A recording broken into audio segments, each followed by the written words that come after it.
Good morning, everybody. Welcome to Awaken Positive Power, where I, Jemima Godsall, am an ambassador for Theraexpressions Meditation in Casper, Wyoming, where mental health matters.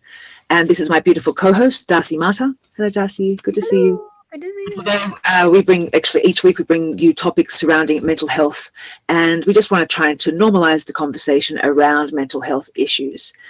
Just before we get started, guys, there is a 988 number for the US residents. Fantastic. They've got a short number, 988. But there is also a list of international numbers down there for Australia and Europe. So check it out if you have any problems. And also, sorry to say this, but there is a disclaimer. We're coming to you from a friendship point of view, just from our own experience.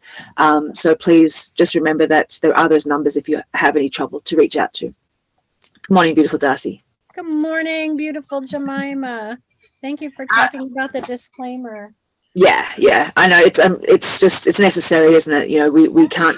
Everyone has to be responsible for themselves, and we're here to hopefully allow the ease of conversation to feel like you can be responsible for yourself. You know, because I mean that's another thing, isn't it, Darcy? People think they have to take responsibility. If someone says, "Oh, that's their tale, the story of woe," the other person sometimes gets scared because they feel like they have to be responsible for it. And I think that's where we've mistaken, or there's been a major break in being able to let mental health issues be normalized because people are afraid of responsibility. And no one's responsible for anybody but yourself. You know, I mean, I guess children and parents are different, but I'm talking about adults. We are responsible for our own self. And don't be afraid to tell someone's story and someone your story, but just say before if you feel like they're scared. So I know you're not responsible for this, but I need to offload. I need to talk. I need to open. And then that gives them a chance to also say, I don't want to hear this right now. No, and it's nothing offensive. Remember, everyone has coming from a different place. Right. Not everybody has the capacity to handle a difficult story. Exactly. Right. Exactly. Right. So, Darcy, this week we're going to talk about something interesting, aren't we? About cell phones and relationships. Dun, dun, dun. Oh, now this I feel could be like 10 weeks topic. Yeah. Cell phones. Yeah, I know. What my first thing about cell phones is, when I was living in San Francisco, I saw all these kids on the train going over the harbor, going over the San Francisco Bridge, and it's just beautiful, and they're all just like this. And I remember going, "Look up! Like, look up! You're missing out on the moment, the world, the life around you." Like the moment, the real-time moment, aside from the beauty. But also coming to a more personal level, my lover and I had a little bit of a tiff regarding putting the phone down. We both from a generation when we didn't have phones. So we understand, like, we were actually forced to interact, maybe, like not even forced, it just was the way it was, beautiful. I think that's so precious. We actually were able to be with each other. But he was like, we were talking and then picked up the phone halfway through, and I was like, excuse me? Like, what are you doing? Like, we're talking. Like, I mean, am I not interesting? What are you? I just thought of something that I have to look for, and I'm like going, yo. Well, firstly, that shows me that you're not present, and secondly, like, that's just personally, I think that's just rude. Like, we're with each other, we're hanging out. It's a live moment. It'd be like the kids on the train. They're missing the live moment, and it interferes with. And then it created a hoo-ha. Like, then I was like, then I felt offended. And then I realized that maybe my reaction was too big because I am very sensitive about the phone. I think everyone should put their phones away when you're with one-on-one, and you can take yourself aside for 5 minutes, 10 minutes, an hour, or whatever, and say, I'm going to use my phone for a while and do it all then. Granted, my rules maybe is a little obnoxious, but it's just it really got to me this morning. And I thought, and I actually said to him, is this going to be a problem for the rest of our relationship? Because it shouldn't be. It should be able to be, it's not like we're together 24/7. We have lots of hours apart, and plenty of time for us to do our own stuff and look for stuff. And he knows this too, being from a generation where we didn't have instant access. We had to go to the library, for God's sake. So I'm thinking, like, what is the problem? Like, what has the world done to create this interference between personalized relationships and a freaking piece of technology that has instant access to information where you shouldn't be able to. You shouldn't be able to. I'm gonna now that you're talking about it, I'm gonna really look at it in a broader sense. I'm gonna look at it in a broader sense. Help me. help me. I'm like, because I have a whole issue with cell phones too, and first of all, humans are victims of habit. We create habit.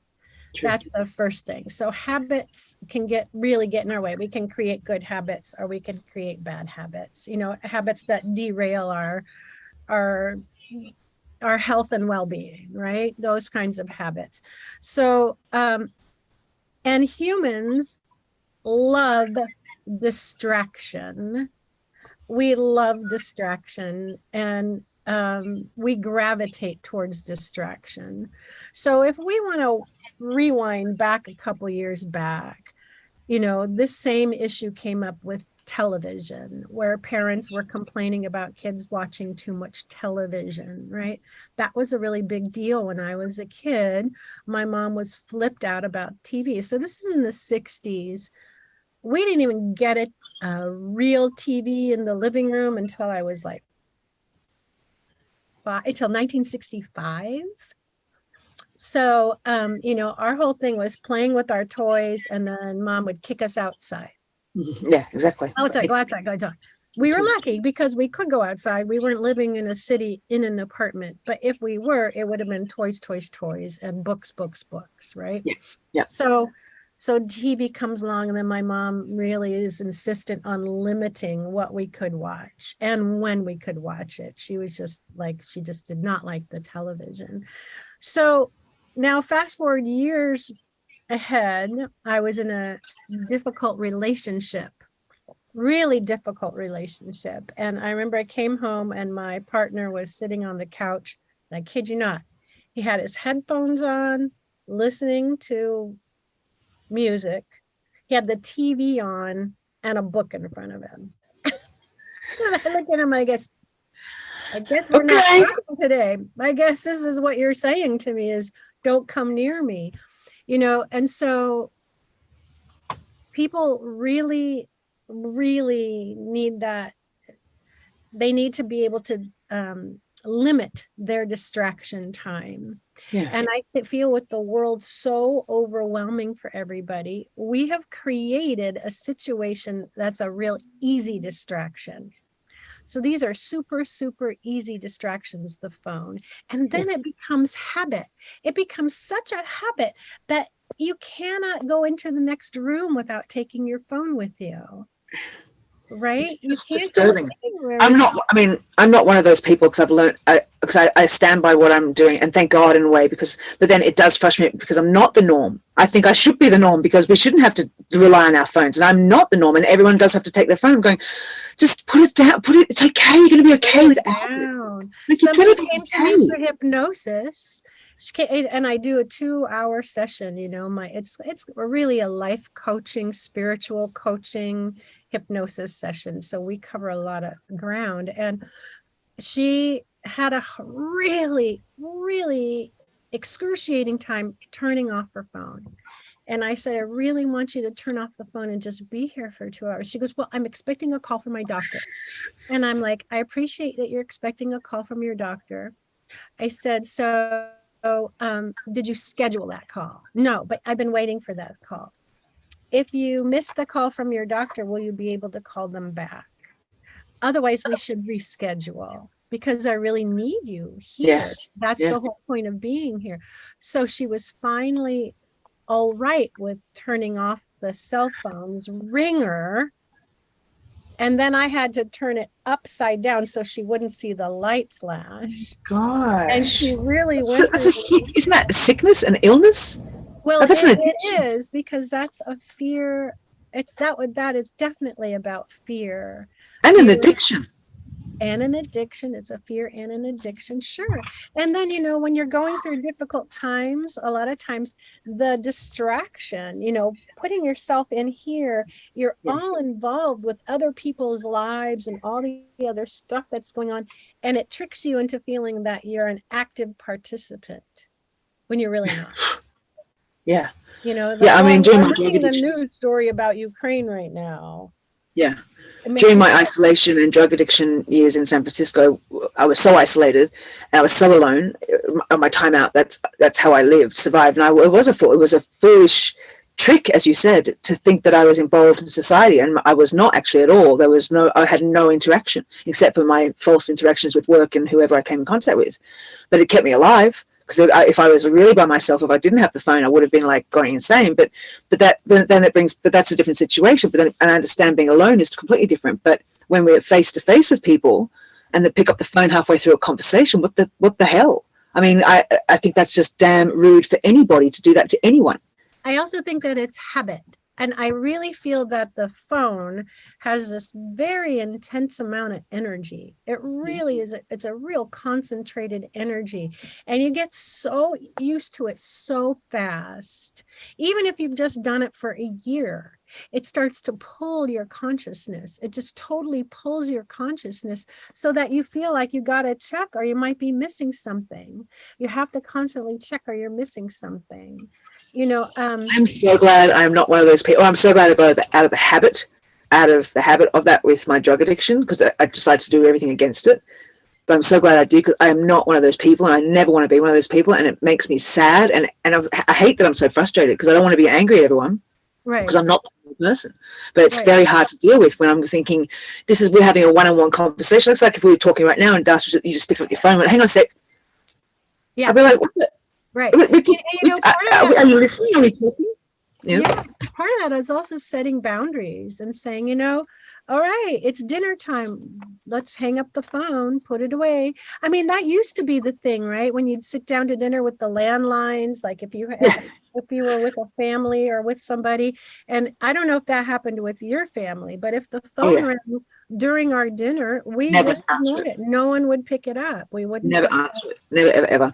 No, never answered the phone. We didn't want to anyway. It was dinner time. Like, you didn't want to. It was like good marketer, telemarketer. Yeah. Right.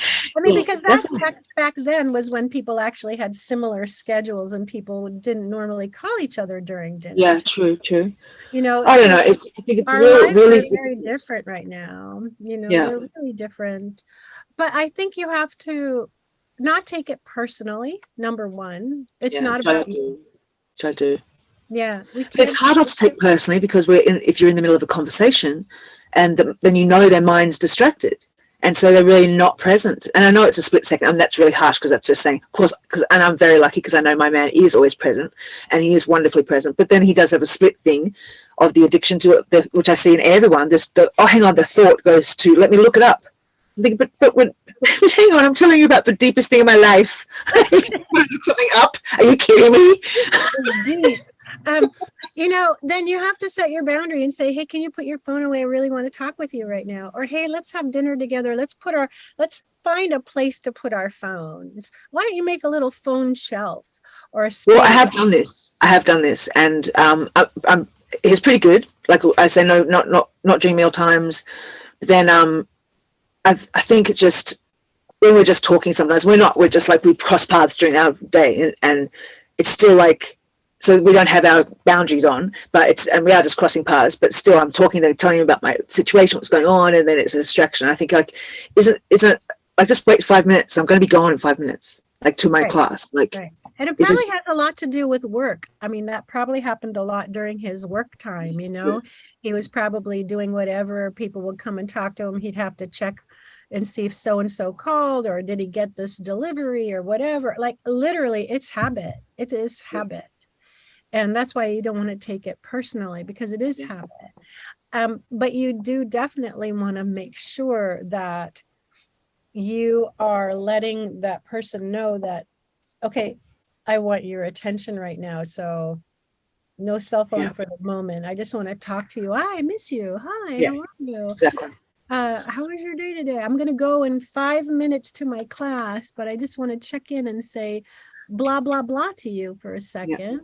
You know, so that that person knows, okay, this is not the time to check the phone. Yeah. You know, I have a second job too, where I work with little children. I never have my phone with me ever. Yeah. And because you can't with little children. Of course, you cannot have phone with you. And I remember I needed to get a phone call from, I don't remember. It might have been the car, when my car thing happened, and I was waiting for the car guys to call me, or it was something like that, or a doctor or something. So I had to keep the phone with me, and then I got this text. So I was texting back about, or no, you know, it was about a child. It was about a child who was sick. And so I was texting about a child, but a parent came in the room and sees me on the phone, and she automatically assumed that I was, Of hanging course. out texting. Of And so course. she mentioned it to my dog is talking to me. My dog Oh, wants God. more. Hi, Pookie. Your Yeah, dog be wants careful, let him out the attention. door. Speaking of getting attention, come on. Go, fly. Hi, little one. So anyway, it's kind of like, it is a real part of our society now. We cannot take it personally, but we do have to be in control of it. Yeah. And I know I went through a really difficult time recently, and I found that I was constantly reading the news. Every time I had a break or a moment to myself, I was reading the news. And I'm like, what? Damaging your brain more so. Sorry. Yeah, right? No, Sorry. it's like, Hurting yourself. I'm in absolute distraction mode because I started, I have 15 minutes. I'm just going to do some deep breathing and listen to music instead. Yeah, beautiful. Yeah. How much healthier is your headspace too then? My goodness. Oh, much better, Yeah. because I don't get into that, the world is coming to an end space. Yeah, exactly. And you know what though? I mean, when the world does come to an end per se, I'm not saying that jokingly, guys, but I kind of am. I fear that people will not cope if something happens with all the 5G and 6G and 10G, whatever happens, it drops. I mean, what, we'll have to communicate with each other again? Like, it's just, and it freaks me out that people freak out without a phone. Like, I just don't understand, because it's like, what if there is an internet breakdown or a current breakdown, whatever they would call that? That's fine. We've got so much other things to do, but people will not handle it. People will go into crisis and chaos and panic mode. And it's like, it's a phone. You've got a book in front of you. You've got a person in front of you, possibly. You can go for a walk and find a person to speak to. Like, yeah, well, no, people are very afraid of themselves. They're not in touch with themselves, and people are lonely. People are really lonely. This is what made people lonely, because they can be on this without actually interacting. Yes. I'm so aggressive. But they don't realize it, though. Like, my friend really wanted to date, but he was too busy. So he started having tele-dates. Like, this woman lived in two states over. And so he would set up the computer on the couch next to him. They'd watch a movie together. So he'd watch it at home. She'd watch it at home. Then they'd sit there and talk about it through the computer to each other. And, he said he would be at work texting her, and his friend would joke, like, wow, you're texting on that phone like you're a teenage high school girl. You're just going for the texting here. And he said it was because he was so lonely in himself that he needed to constantly be making connection to people, because he was just so incredibly lonely. People, this is also taking away our skill set. We don't garden anymore. Yeah. We don't do arts and crafts or art. Reading books, like, remember those things called books, people? Like, amazing, fabulous books, listening to music, actually going for a coffee date with a real human being. You know what, Darcy, though, I have to watch it because I find myself very aggressive about this. So I have to process that. I have to somehow find a way for it not to seem so arrogant of me to be so pissed off, because that's how I feel, pissed off right now. And I've got to learn to not, because I know that, as you said, this is the normal way of the universe. And I don't want to be the angry one going, or that sounding like my angry parents said, shut that music off. One of those people, you know what I mean? Like, I feel like I am that, and I feel very rigid in my belief, but then I can't project my belief onto others because that's their life, and that's not for my right. But I don't know how to calm down with it because it's around me everywhere. It's like everyone does it. I'm like, oh my God, I can't escape people picking up their freaking phone during a conversation. Remember, everything has to come from loving kindness. Including the phone? I'm just joking. I just saw my phone sitting here. But I've got my phone in front of me. How ironic is that? You know what I mean? We've all got, I know, hello. But I mean, when you want to deal with somebody who you feel is in a inappropriate place like that, you got to deal with everything from loving kindness. And I look at it from the suffering of the world. You look at it from the suffering of the world. This means that we're all suffering, that a long time ago, people used to go to church, right? That was their community thing. And you go to church and then you have a church picnic and, all people would play together and be together. And we don't have that so much anymore because no one likes church anymore. Yeah. You have to find your community group. I had a big personal aha moment recently is that, I'm working all the time. I really need to belong to a community group because you get so isolated. I see clients one-on-one, I go to work, I come home with my family, and I really need my compadres, my friends are all scattered all over the globe. And so I don't have a local group, and I really need to find a local group that's a like-minded group for myself that I can physically go to, because otherwise everything's in technology. It's like today I have 2 Zoom meetings after our Zoom meeting. Yeah. And it's all in technology. Loving kindness is the key. So create boundaries. It's not personal.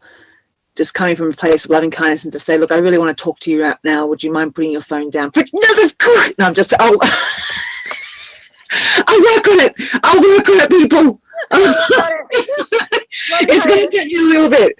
I'm still I'm still very tense about this morning, and I know that I know I'm really tense, but anyway, I'll just repeat the conversation. So loving kindness, yes, loving kindness, and no one can project what they're doing onto someone else. So I just have to. And someone has to want to break a habit before they can break a habit. They have to feel secure in themselves. Also, when you're out in the middle of nowhere, and you have to understand your man has changed his lifestyle.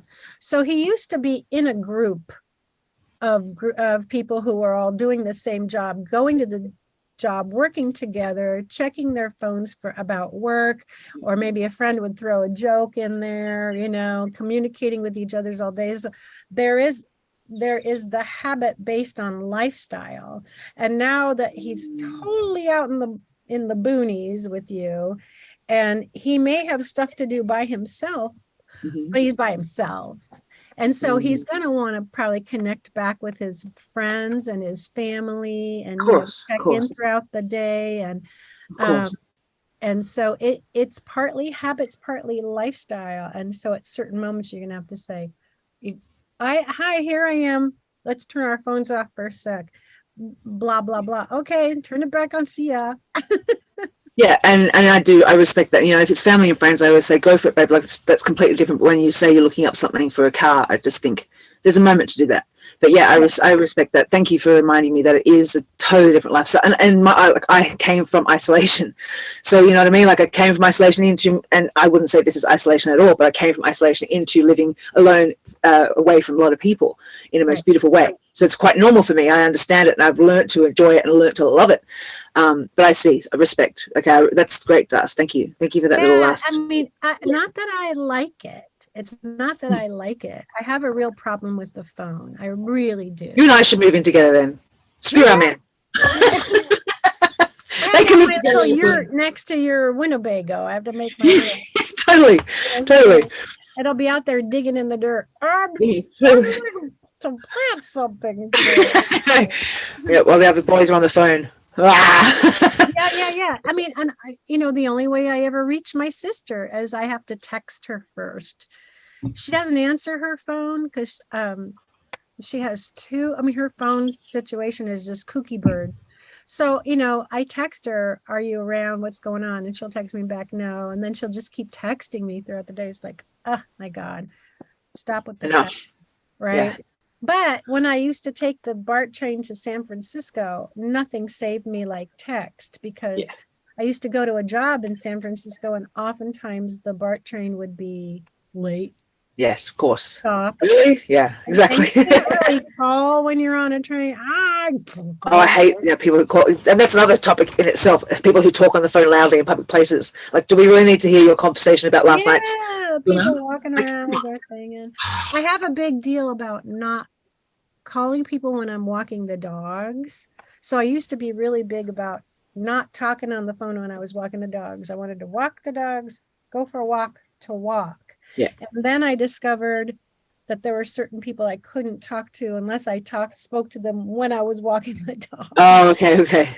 So I started to be one of those people who would make a phone call while I was walking the dogs. And it's really difficult because, I like to talk to my neighbors when I'm walking the dogs. They have dogs. I like to say hi.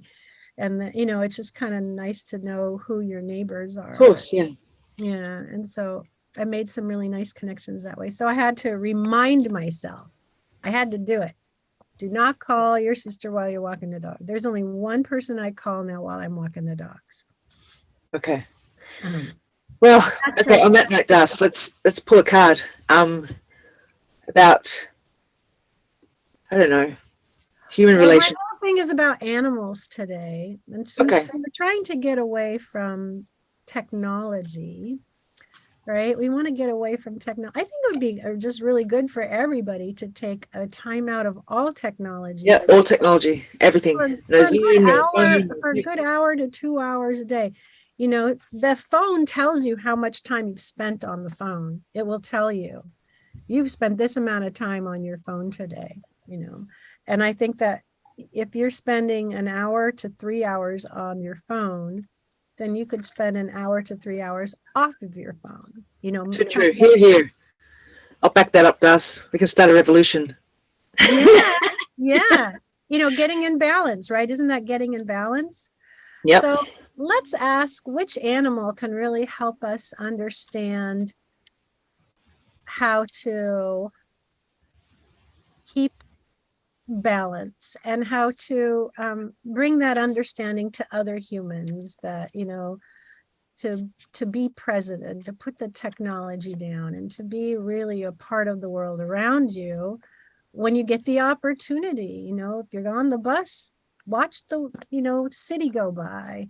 If you're on the train, look out the window for a moment. The window, so much going on. If you walk one day it won't be here. We won't be here. Like one won't be here to enjoy it, and then you'll think, "Oh my God, I have my head stuck in my phone the whole time. I forgot to look at the view." Oh my gosh! I just have to tell you. Oh yeah, okay. I just have to tell you that when I was in New York City, when I first got there, I took a job doing costumes for this company that did presentations for companies that won a trip to New York. So like they would do like these little like dinner theater type of things. So I was doing costumes for them.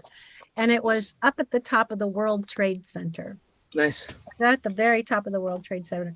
And I remember being backstage and I looked out the window of the World Trade Center and you could see all of Manhattan. You could see New Jersey. You could see everything way.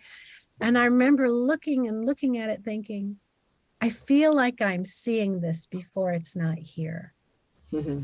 I feel like I'm getting the opportunity right now to witness this, to see this before it all disappears. Wow. I had no idea that it meant that the building would be disappearing. Yeah. Wow. So yes, you do have to see it. So right now I pulled a card from my dear favorite cards by Jamie Sames. I love them. They're beautiful. And David Carson. Illustrations by Angela Wernicke. I'm probably saying it totally wrong, but anyway, I love these cards.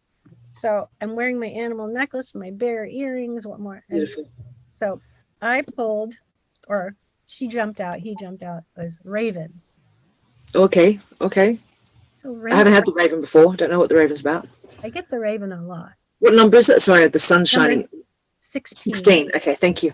Sorry, number 16, Raven. Beautiful. So let's hear what Raven has to tell us today. I get Raven. I like it. I have so many ravens and crows living around here that they go in this big pine tree outside my window. Okay. Throughout time, Raven has carried the medicine of magic. This has been true in many cultures across the planet. It's sacred in medicine ways to honor Raven as the bringer of magic. If the magic is bad medicine, the carrier may be honored out of fear rather than respect, right? The person that's carrying it. Those who fear Raven may do so because they have been dabbling in areas in which they have no knowledge and a spell might have backfired on them.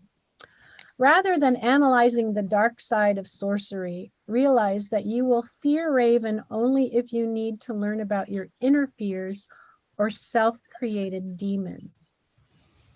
Raven magic is powerful medicine that can give you the courage to enter the darkness of the void, which is the home of all that is not yet in form. The void is called the Great Mystery. Here's our Raven. Great Mystery existed before all other things came into being.